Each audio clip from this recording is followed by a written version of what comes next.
आमी पळयता आयज हो विशय आमी घेतलेलो आसा दिशेच्या बोरव्याशाची किरणां.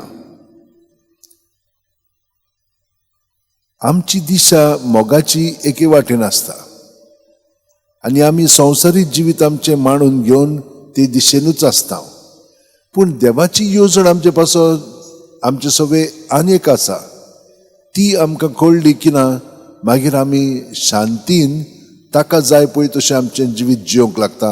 आनी हे आयज आमी 2 सांत पळयता, मारिया मागदलेन आनी सांत इनास.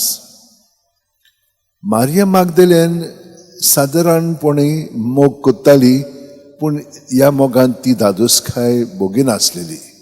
पूण जेन्ना ती जेजूक मेळ्ळी, जेजून तिका सुटका दिली त्या आपलेपणांतली, आनी तेन्ना ती ताका आजीर जावन मोग कितें पळय तो तिका कळ्ळो आनी ती आपलें सगळेंच जिवीत भियेनासतना ताचे पासत वारोंक तयार जाली.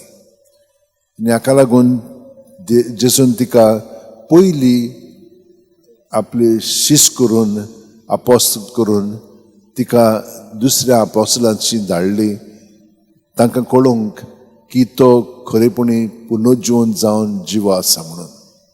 हो गूट